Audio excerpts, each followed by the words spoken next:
Bismillahirrahmanirrahim. Assalamualaikum warahmatullahi wabarakatuh. Waalaikumsalam warahmatullahi Yang saya wabarakatuh. hormati Bapak Direktur dari Kementerian Kelautan dan Perikanan Kelautan, Pak Arif ya.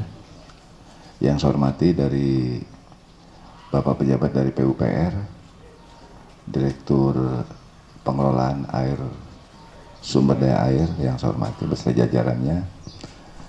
Yang saya hormati Saudara Kepala Dinas Ketahanan Pangan dan Perikanan Kabupaten Serang, juga rekan-rekan dari Dinas Perhubungan, dari Muspika Kecamatan Pontang dan Tirtayasa,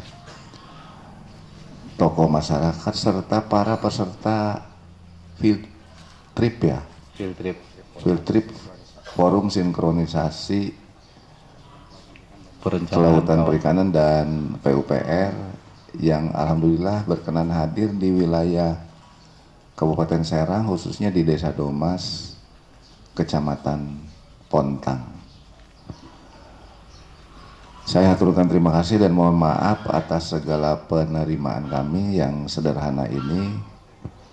Kendati demikian, mudah-mudahan kehadiran bapak-bapak dari Jakarta maupun dari teman-teman yang dari daerah-daerah, dari Kalimantan, dari Sumatera, bisa melihat bagaimana kondisi di wilayah kami dalam rangka pengembangan budidaya ikan di Kabupaten Serang, baik budidaya ikan air tawar maupun budidaya ikan air payau. Kehadiran bapak-bapak datang ke sini tentunya kami harapkan bukan menjadi turis, Bu, Bapak, bukan jadi turis ya. Tetapi tolong berikan kritik, saran, pertimbangan atau masukan kepada kami apa yang sudah bapak-bapak lakukan di daerah masing-masing yang belum kami lakukan di sini. Sehingga kami mendapat masukan-masukan konstruktif dalam rangka bagaimana kita membenahi dan meningkatkan produksi perikanan air tawar termasuk juga air payo di wilayah kami di wilayah Kabupaten Serang. Kami punya 8 kecamatan ya yang bisa disebut sebagai wilayah pesisir. 8 kecamatan dengan potensi perikanan air payonya yang sangat bagus, sangat luar biasa.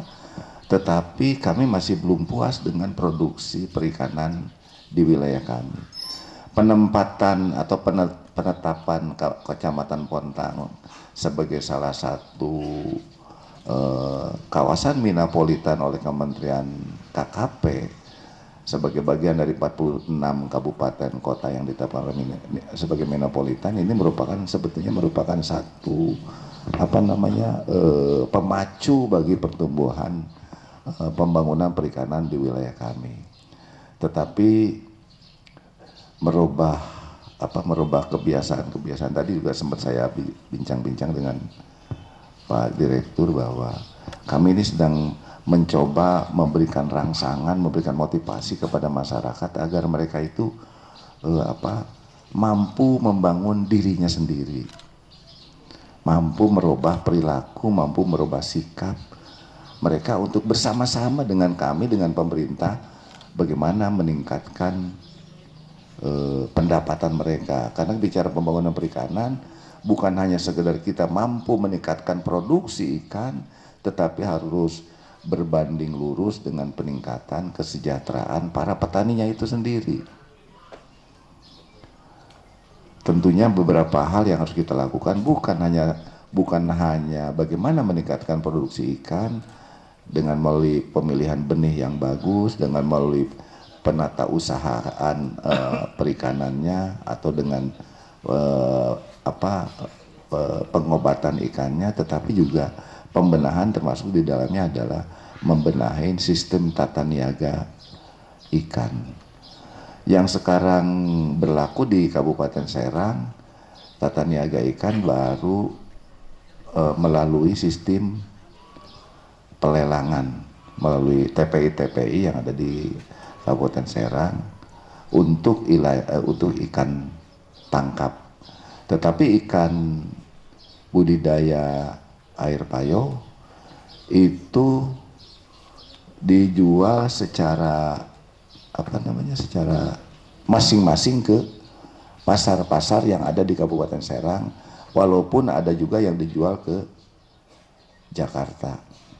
Cuman yang jadi masalah ini adalah ketika kita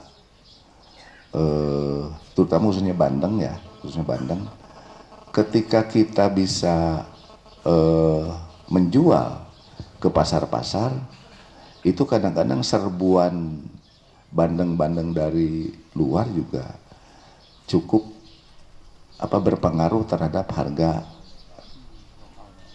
ikan lokal, harga bandeng lokal. Itu yang saya pahami begini ya. Itu kalau ketika musim bandeng Pak, dari Rembang, dari Gresik, itu mereka datang bukan tujuannya bukan ke Serang, bukan. Mereka datang ke Bekasi, ke Kerawang. Karena mungkin tadinya dia sudah ada connect dengan orang Kerawang. Begitu datang ke Kerawang, ternyata harganya dia sudah janjikan misalnya di Kerawang atau di Bekasi harganya per kilo misalnya 11.000.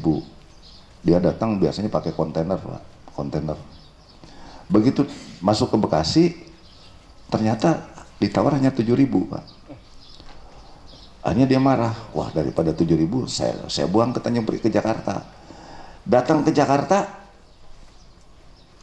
Jakarta harganya juga sama, malah 6.000. Akhirnya coba kita lari ke Serang, datanglah lari ke Serang. Karena udah Serang itu sudah di ujung, Pak, sudah di ujung, sama pedagang Serang udah permainkan, lu jual 5.000 gue beli. Jadi daripada dia balik lagi bawa udang itu ke sana, 5.000 pun kadang-kadang 4.000 pun dibayarin, dijual. Nah inilah yang bikin rusak harga bandeng lokal yang ada di kami. Ini tentunya menjadi pemikiran kita bagaimana membenahi sistem tata niaga bandeng kita. Karena apa? Bandeng di Kabupaten Serang pada umumnya adalah bandeng alami.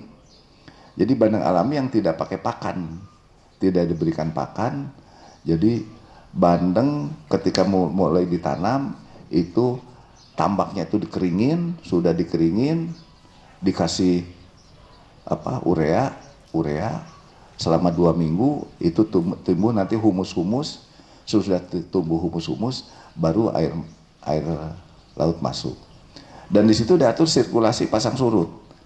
Ketika musim pasang dia air masuk dengan membawa segala macam jasa elektronik dari laut, kemudian masa musim surut dia keluar, sehingga air payonya itu selalu segar, sehingga bandeng kami, wilayah kami boleh dikatakan bandeng yang terbaik lah barangkali, karena makanannya hanya makanan apa yang ada di alam.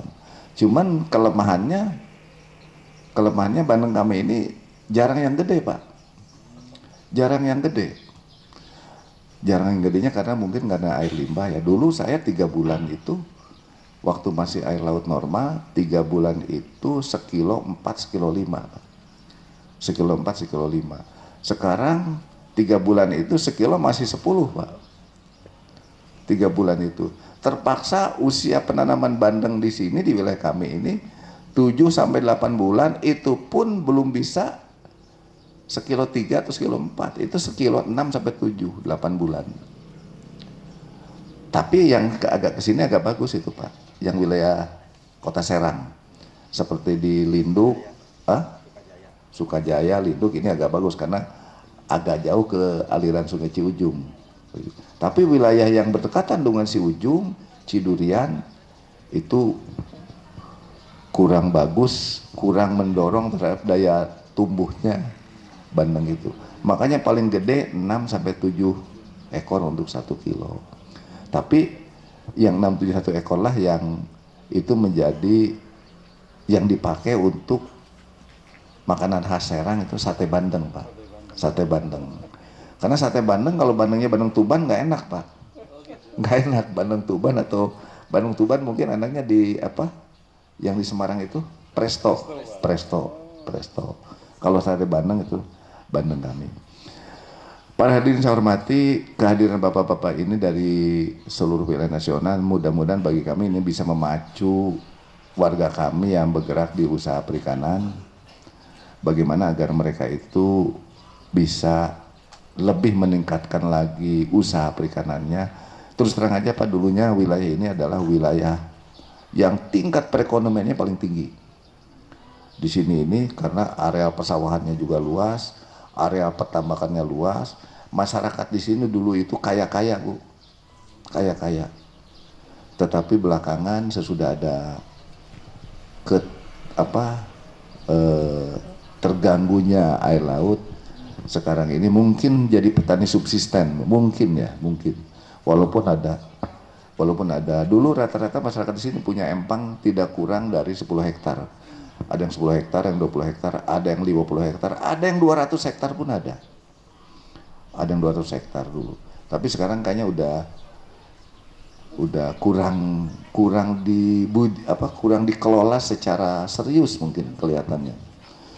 Kurang dikelola secara serius. Apalagi kemarin ada namanya pengerukan itu ya. Pengerukan pasir, Pak. Itu pasir kita ini paling bagus untuk menguruk pik, Pak, Pandai Kapuk. Jadi yang sekarang jadi daratan di pik di Marunda itu dari sini. Dampaknya apa? Dampaknya nelayan-nelayan kita ini tidak bisa melaut, dan empang-empang itu tambak-tambak kita ini ketika musim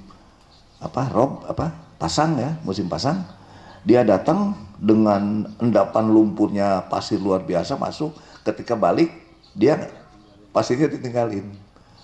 Jadi seban bulan kita harus ngelumpur, ngangkat lumpur, akhirnya seban bulan ngelumpur capek juga, sehingga maaf empang saya yang tadinya ini 50% udah jadi daratan Pak, sekarang udah capek ngambilin itunya. Dan bukan punya saya aja, yang punya teman-teman juga begitu, pada jadi daratan karena ada lumpur yang masuk ketika pasang, ketika surut dia nggak ikut lagi. Banyak faktor-faktor ekstern yang sangat mengganggu bagi masyarakat yang bergerak di sektor perikanan, apakah perikanan tangkap maupun perikanan budidaya, baik di ikan payo maupun di darat. Kalau di darat kita terlalu banyak ya Pak, cuman sekitar 200 hektaran ya.